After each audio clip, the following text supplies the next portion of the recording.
नमस्कार, आप देख रहे हैं लाइव लगातार और मैं हूं बोकारो जिले के कासमार के हिसिम पंचायत के मृग खो से। और मैं आपको यहां बता दूं कि ये घना घोर जंगल के बीच अवस्थित है।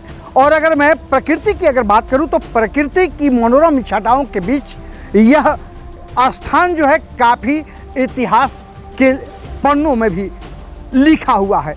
और सबसे बड़ी बात यह है कि हम आपको जो चीज़ दिखाने जा रहे हैं, हम वह भगवान श्री राम की कथा दिखाने जा रहे हैं जो आज तक इतिहासकारों और पुरातत्वविदों के लिए भी रहस्यमय बना है। यह दीगर बात है कि सरकार ने इसे गंभीरता से नहीं लिया, लेकिन अगर इन जगहों को अगर ऐतिहासिक धरोहरों में यदि शामिल किया जाता है तो बेशक ये कहा जा सकता है कि बहुत बड़ा धरोहर होगा और ऐतिहासिक स्थल होगा जहां दर्शन के लिए कई लोग आएंगे। यहाँ के दंत कथा की मैं अगर बात करूं तो श्री राम भगवान यहाँ आए थे और यहाँ जब आए थे श्री राम भगवान तो मृग को पीछा करते करते अपने 14 वर्षों के वनवास काल में आए थे और मृग को पीछा करते करते इस जंगल में पहुँचे थे और इस स्थल तक पहुँचे थे जहाँ उन्होंने मृग का वध किया था। और मृग के वध करने के बाद यहाँ से वो वापस लौटे थे।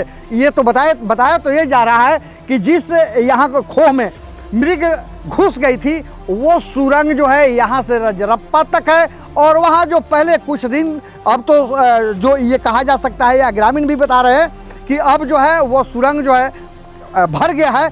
और लेकिन जब कुछ दिन पहले तक यानी जब माता के यहाँ जब बलि का बकरा का जब बलि दिया जाता था रजरप्पा में, तो वहाँ का जो बकरा का जो खून और उसके चमड़े और उसके बाल का खाल कहिए वो यहाँ पानी में बहकर इस स्थल तक आता था। सबसे पहले मैं आपको दिखाने का ये प्रयास मैं करूँगा कि श्री रामचंद्र का यहाँ 3 जगहों पर पद चिन्ह है।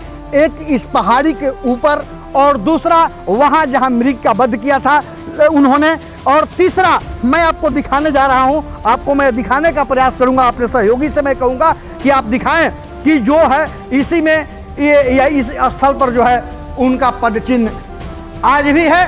और उसी पद चिन्हों को लेकर के यहाँ एक मंदिर स्थापित कर दी गई और यहाँ पूजा अर्चना भी शुरू कर दी गई। लिहाजा इस गांव की बात मैं नहीं करता, मैं ये बात करता हूँ इन पूरे आसपास और कासमार प्रखंड की मैं बात करता हूँ कि आज भी यह जगह जो है यहाँ के लोग इसे ऐतिहासिक धरोहर मानते हैं। हम आगे भी आपको दिखाएंगे, हम आगे की भी तस्वीर आपको दिखाएंगे और आगे का भी जो चीज़ें जो हैं वह भी दिखाकर आपको बताने का प्रयास करेंगे।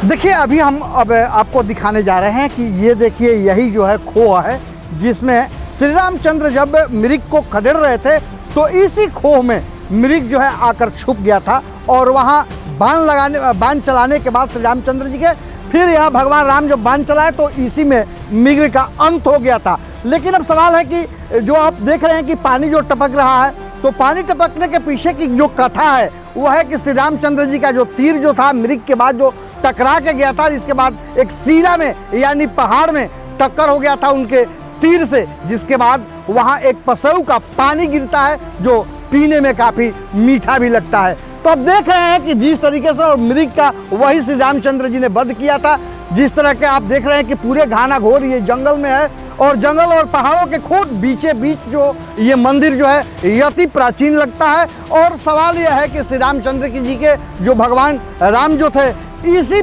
जगह पर आए थे मृग को पीछा करते करते, और अंत में जब मृग को लेकर के यहाँ जब पीछा करते करते आए तो मृग का इसी जगह अंत कर दिया गया था।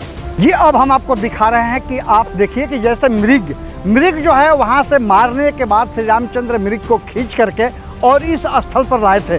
आप देख सकते हैं कि यहाँ सांकेतिक रूप से जो है लोगों ने एक मृग का स्थापना भी किया है और मृग का यहाँ तस्वीर भी बनाए गए हैं।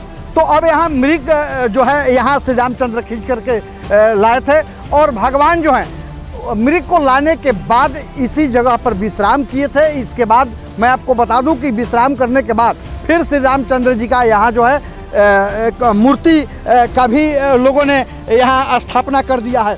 हम आपको दिखाना चाहेंगे कि जिस तरीके से भगवान के मूर्ति जो यहाँ स्थापित की गई है, अपने कैमरामैन से कहेंगे कि वो दिखावें। यहाँ माता सीता भी हैं और भगवान श्री रामचंद्र भी हैं और ये दोनों लोग 14 वर्ष के वनवास काल में ही यहाँ पहुँचे थे और यहाँ पहुँचने के बाद मृग को मारने के बाद वो वापस लौटे थे। जी, मिर्गी को और ये राम मंदिर मिर्गी वहाँ क्या विशेषता है? हाँ? क्या विशेषता है? ये भगवान का दाप है, क्या हुआ? राम भगवान का। क्या कहते भगवान? मैंने राम भगवान मिर्गी को मारा था, वहाँ घुसे थे वो खोर में। क्या नाम हुआ आपका? देवेंद्र महतो का नाम मृग खो है, ठीक ना। ये देखिए सामने एक मृग है जो देखिए उस गुफा में घुसी थी, ठीक ना, जो रजरप्पा में जाके निकली थी। उसी का पानी अभी भी यहाँ गिरता है, मतलब हालांकि बंद हो गया है लेकिन फिर भी यहाँ पानी गिरता है। पहले के ज़माना में वहाँ जो बकरा बलि होता है उसके बाद वहाँ धोता है ना, वो चीज़ वहाँ से मतलब बाल छोटा छोटा आ रहा था यहाँ पे, ठीक ना। जाके देखिएगा, देखिए इधर बजरंग बली का मंदिर है, उधर शिव बाबा का मंदिर है।